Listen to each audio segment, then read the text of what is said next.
Hello and welcome to the latest episode of our Strasz Assessment Systems podcast, Beyond the Test Strasz Talks. I'm your host, Rory McCorkle, and excited about our topic today. It actually ties in really nicely with a upcoming presentation that I have about institutional lack of trust. But today we're going to be talking about really how we communicate about what we do in credentialing outside of our industry. And I'm really pleased to have my former colleague and indeed current industry colleague, Amin Saiar, joining us. Thanks, Amin, for being on the podcast. Thank you for having me. I'm so excited to be here. So, Amin, would you introduce yourself, tell folks about your current role? Yeah, I've been here about 4 years, so it's a little bit practiced. My name is Amin Saiar. I'm the Senior Director of Psychometrics here at the Board of Pharmacy Specialties, which means I have the pleasure of leading a 7-person team in the design, development, publication, and evaluation of our 15 certification exams across different areas of specialization for pharmacists. You don't have that canned at all. Yeah. When you get it right, it's a cliche, right? You just push it out. Absolutely. Well, of course, we've intersected just a wee bit on your career journey, but I'd love for you to tell our viewers about that. Just what brought you to the assessment industry and how you've stayed around. Yeah, absolutely. Because you mentioned it, I'd love to start with how we know each other. So we started out as friends in the industry, and then we became colleagues at PSI, where we both spent a number of years. And for a portion of that time, you were my supervisor as well. And all of that I give thumbs up, 10 out of 10. I would do it again. It was a great time working collaboratively with you. And I got to say, one of the best supervisors I've ever had. So supportive, so practical, and worked very collaborative with me in that role as well, which I very much appreciated. But I'll go back to the other part of your question, which was how did I get into this industry? And a lot of people say they fell into it, and mine's sort of like that. I was a PhD student in industrial and organizational psychology. And I was already deeply entrenched in psychometrics courses, statistics, research methods, things like that. And even within that group of PhD students, I was known as the stats guy, which was a nice compliment. But it was about halfway through that program where a professor really turned my eyes open, I should say, opened my eyes to the fact that psychometrics is not just a skill set, but it's an actual profession. And I thought, wow, you could do this day in and day out, and that'd be your job. That really was the aha moment. That was the light bulb. And so I was very fortunate because that same professor offered me an internship, which turned into a job, and the rest is history. And I should say a little bit more about that history, but that was really the launching off point, and I'm incredibly grateful for that opportunity. They say in life you gotta be ready for the opportunities, and you gotta seek the opportunities. And I think but there's a lot of luck involved, and I always feel very fortunate in my life. So, and especially in my profession. In that first job, which was for a group that no longer exists, it was kind of a side project for this professor and a few of his colleagues. It was called Consulting Measurement Group. And whereas the majority of our work was dedicated to credentialing, I worked on a lot of other kinds of assessments, healthcare assessments, and that was really fun, really exciting, especially in that early days where you get to see a lot of different things. But very quickly, I knew I had to specialize, and I'd specialized in credentialing. So the next job I had, I was a psychometrician at the American Nurses Credentialing Center, which took me from my native Los Angeles over to DC way back when. And then I worked as a consultant psychometrician at Comira, which also no longer exists. Moved over to PSI, where I spent the majority of my career, 9, 10 years, something like that. Started there as a psychometrician. And when I left there, I was vice president of psychometric services with a team of 30 people. So apparently they liked what I was doing. Rory liked what I was doing something right. And I really enjoyed that. I think that's one of the highlights of my career is having the diversity of people I worked with and supervised, partnered with, the diversity of clients. It was really a lot of fun, but I knew I wanted to change. And Board of Pharmacy Specialties has been a great home these past 4 years where I've been able to delve deeper and not just be that psychometric consultant, but also really take ownership of our certification programs and be that advocate for the entire enterprise. And how, I always say the assessment is one part of a larger ecosystem, and that whole Mhm. ecosystem has to work for it to be effective. So that's given me a really great opportunity to see a little bit more about that. And one thing that was really fun and kind of silly a little bit was, as a consultant, you show up and you say, here's all the things, and there's a flurry of activity, and then you say, all right, we'll see you in 6 months, and I hope everything works out. But here, day in and day out, it's yours, and you have to take care of it. And it's been really fun to have that shift and have that diversity across that career of mine. Well, I appreciate you telling so much about your background, because I think that diversity in background really leads us well into the topic today. And that is, communicating about what we do, and in particular to candidates, employers, regulators, the general public. Historically, we've really done, I would say, if we're all being honest, a relatively poor job of representing ourselves to the outside world. Of course, that leads to the frequent jokes about, well, even my mom doesn't know what I do. But just to hit this head on, why, from your point of view, do you think credentialing professionals so often struggle to explain what we do to those outside the industry? Yeah, and I mean, I'm going to be blunt and come out the gate and say it's the value of the credential. I think that we struggle to demonstrate. And I mean, obviously, we all believe in it. We're here because we believe in the value of the credential, and it's real. But I think it can be very difficult. And I think one of the reasons why it's so difficult is it's a case by case basis. I mean, the same thing that's true for certification for pharmacists isn't the same value to cosmetologists and them getting licensed, right? But it's real and it's important and it's there. And I think that's where it starts. I mean, there's a lot of other stuff. There's the technical stuff. As a psychometrician, I'd be remiss to not say in credentialing, there's a relative lack of criterion validity. And I can talk more about that. I don't want it to become an overly technical discussion here. But those are, I think, other factors that happen. But I think most unique to us, and probably where it all stems from, is it's really hard. And often we just kind of go back to our comfort zone rather than take the leap into saying, let's really challenge ourselves. And how do we express this value of the credential to so many different interested parties? Because the fact is, it's a different value to a candidate who, or a certificant, right? Somebody who earns the credential versus an employer versus a customer or whatever.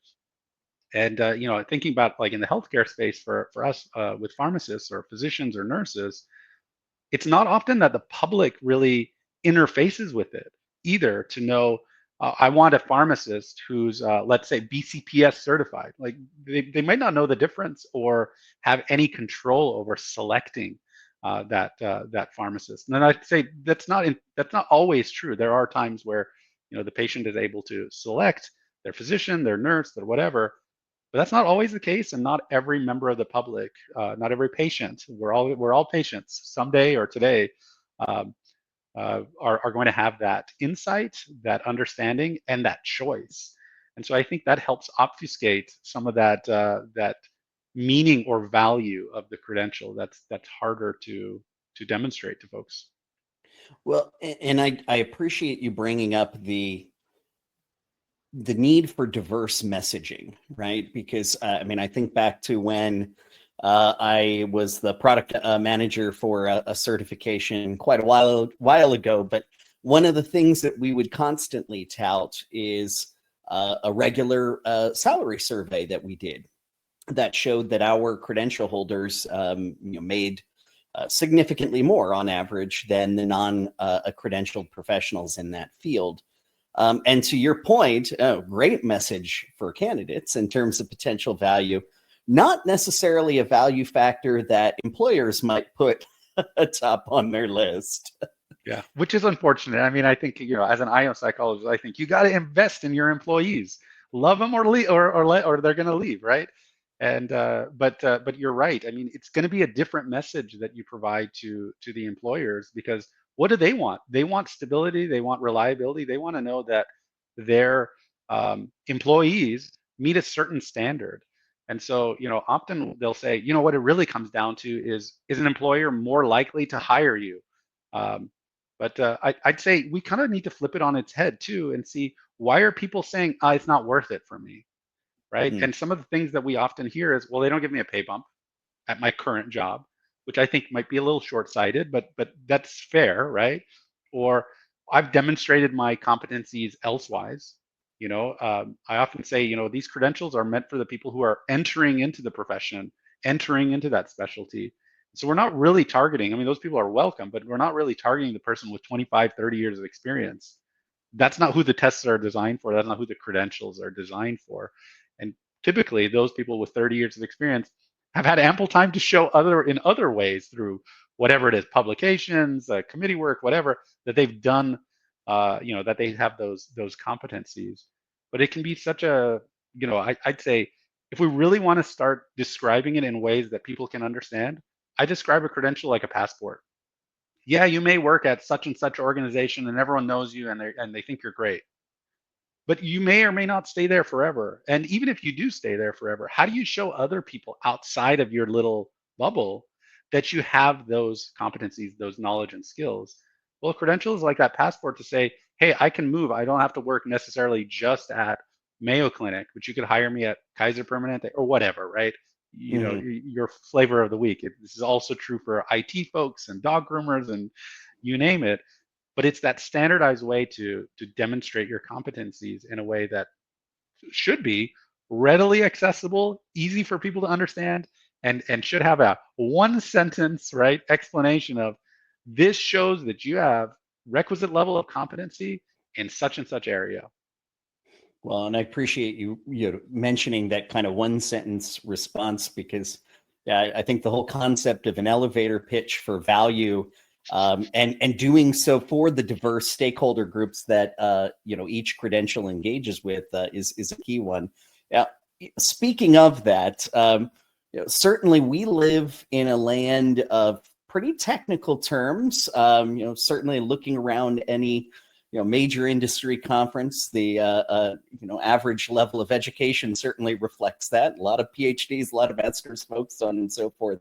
But how do you see our jargon, our technical terms, even the term psychometrics or standard setting? How much does that contribute to the difficulties that we have in communication when sharing our message outside the industry? Yeah, I mean, I think that's true. And it's something we need to acknowledge, but I think it's true in any profession. I always think of this idea I attribute to the cognitive scientist Steven Pinker, which is the curse of knowledge. So one of the questions that Steven Pinker asks and attempts to answer, and I would say does a very good job of answering, is, why is so much writing so bad, especially from such smart people? And I think the key of idea here is that um, we always see things from our own perspective, and it's really hard to separate ourselves from that. So because Rory and I know what it is, right? We get into the shop talk and the shorthand and the comfort of just like, oh yeah, we talk about this and that, and we all know what standard setting is, right? We all know. No, we don't all know. And I think it's really common with acronyms, initialisms, things like that. And it's just a natural human thing to go to shorthand. I often also think about it as tribalism and identity get in the way of cooperation.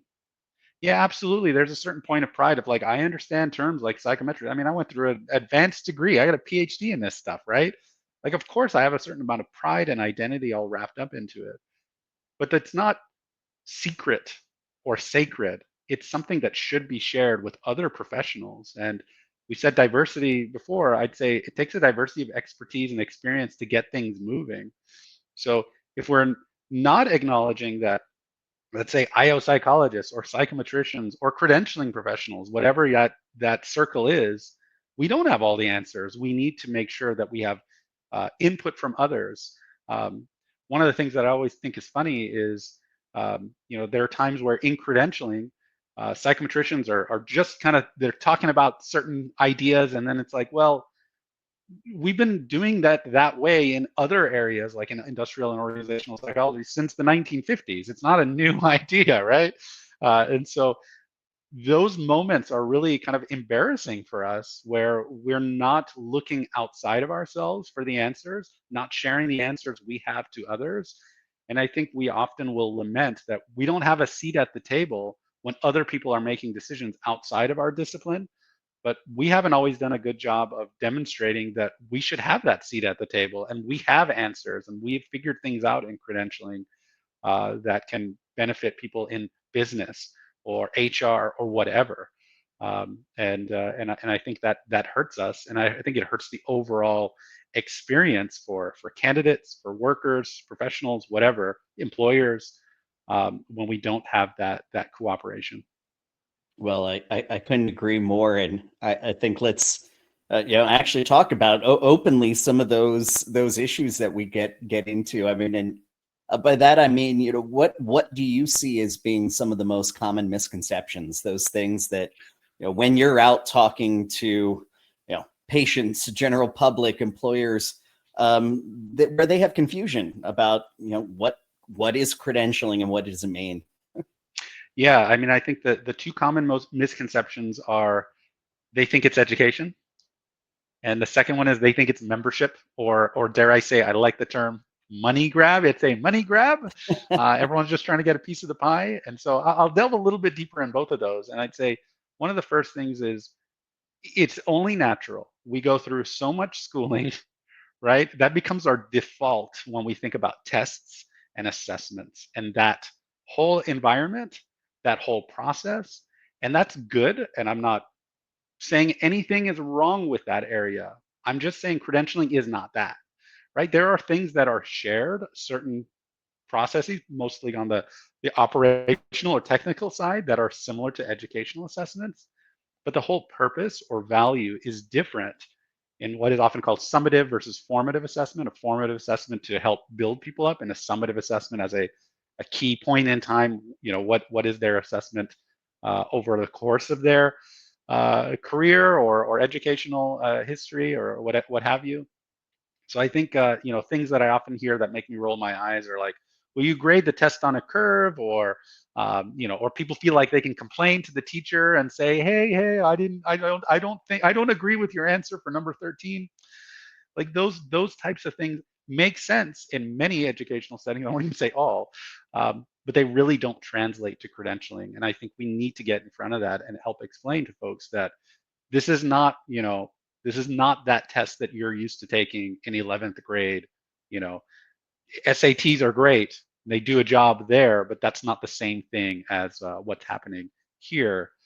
And then I think the other part is I think a lot of folks feel like if I put in my money, then I can just be a part of this membership, and don't recognize that no, the idea is that there's a meaningful assessment of your competencies and a meaningful reassessment or re-engagement with your competencies in the form of maintenance of certification, recertification. There are a couple of terms for that, but that and I think the other thing I always like to say with the whole money grab situation is if I wanted to make a lot of money, I wouldn't have gotten into credentialing. This is not where many organizations are not for profit. We're trying to sustain the business that we have, and I'll speak for BPS. We're not trying to make lots and lots of money. We're trying to make sure that we cover our costs and continue to provide a valuable service to the pharmacy profession. So yeah, it takes money to do all of these things. It takes resources to do all these things. So we can't offer it for free, but it is not meant to be just send us your $100 a month and we'll continue to list you on our registry. It is not some sort of membership or dues based organization. And so I think those are the two key things that I hear the most in terms of people who completely miss the mark on what credentialing is all about. Well, I love in particular the mention of the value of the assessment, and certainly that also when those questions get brought up, I think it also is a good eye opener for us to think critically.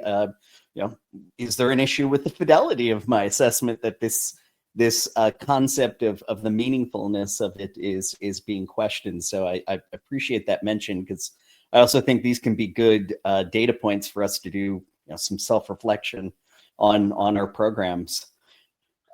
So just to get, I guess, to the crux of the matter, according to Amin Saiar, how do you approach, giving that elevator pitch about credentialing to employers, regulators, and the general public?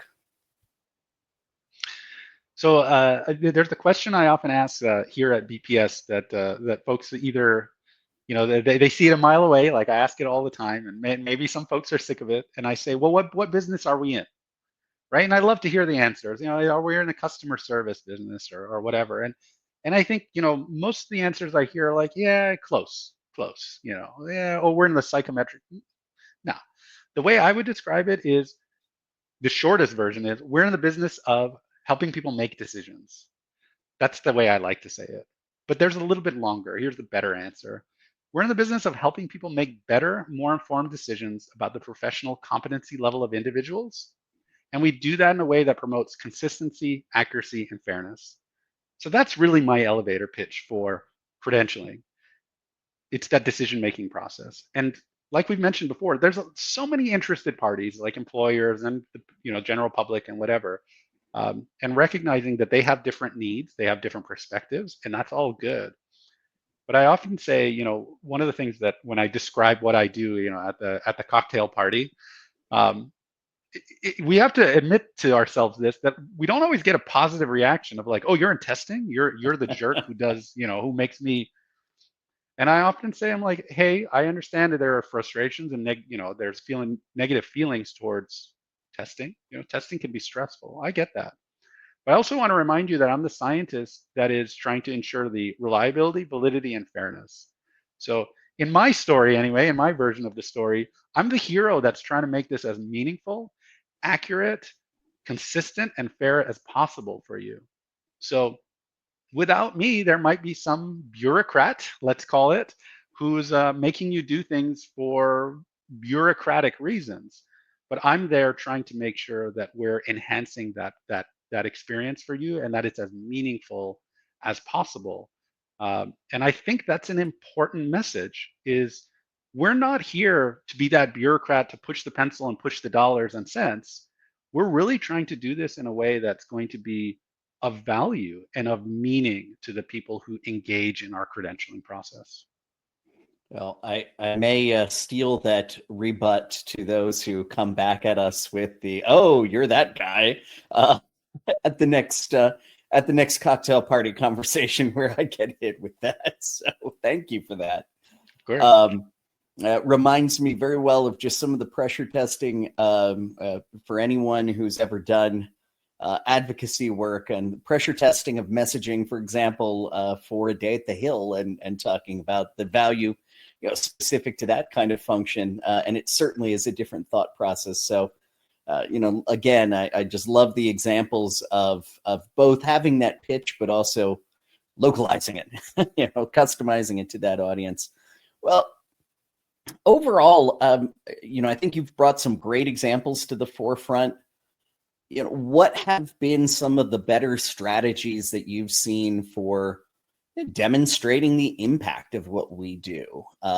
Obviously, there's been a lot of different paths that groups have taken over the course of time. I think back to even, one ATP conference where we did that through trying to personalize the story. And, here are people in one's environment where credentialing has touched their lives. So again, curious to see what you've encountered that's been beneficial in that regard.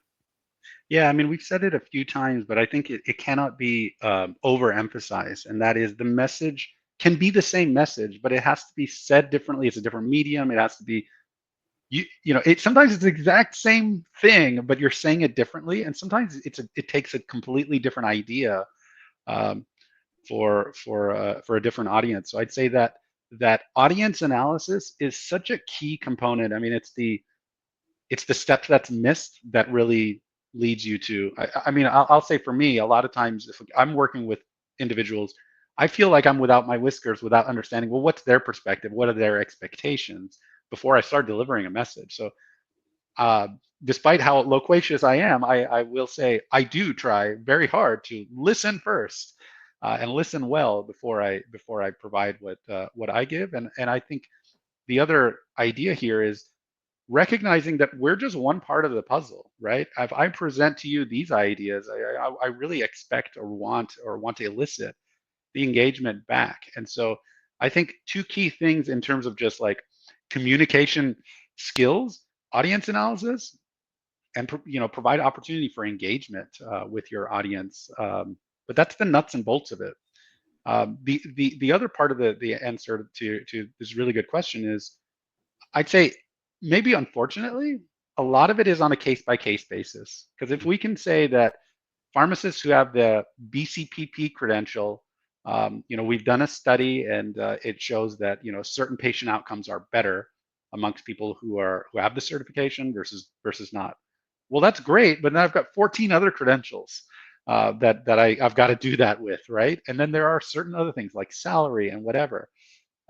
Getting this data in a accessibility of data, quality of data, consistency of data are typical roadblocks for doing these kinds of studies to be able to show that criterion related validity, really, of why these certification matter. But I'd say despite these differences, we can always tout that we are promoting standardization, consistency, accuracy, and fairness, and these are really important. These are game changers. Like, these are our guiding principles. This is at least for psychometricians. Like, we're holding the standard for we're the standard bearers for this. And we want to make sure that professionals can more readily demonstrate their competencies, and interested parties like customers and employers can have a solid indicator of whether or not that professional has what it takes to provide services in an effective and safe manner. And I think that mission statement is money on the table itself. And we should never lose sight of that. And I think it's very easy to get in the nitty gritty of, like, we're in the recertification business, or we're in the customer service business, and we want to do CEs this way and that way. Those are all great, and those are all important things, but that's not what they care about. What they care about is ultimately, what are we providing to them in terms of decision making, competency assessment. Those are our guiding principles, and there's our North Star, to use that analogy, and we should never lose sight of that. Well, I don't think I could have said it better. And in fact, you've put a spotlight on my favorite thing to do, which is when I get asked what I do for a living, I immediately ask, well, tell me what you do first, and then identify exactly where licensing or certification played a role in their journey. So again, I love that mention to really hone and localize to the conversation. Well, I know that we are almost out of time, and so Amin, just want to thank you so much for spending some time with me today, sharing your thoughts on this really important topic. Hopefully, this is one that we can continue in another venue at the next conference, what have you, so that we can continue to shine a spotlight on this important area. Yeah, I love it. It's been a distinct pleasure, and it's always wonderful to connect with you. Thank you so much for thinking of me on this topic. Well, thank you once again, and thanks to all our viewers for hanging in there and spending time with us today. Please look for the next episode of Beyond the Test Strasz Talks in just about 2 weeks. And in the meantime, take care and be well. Bye now.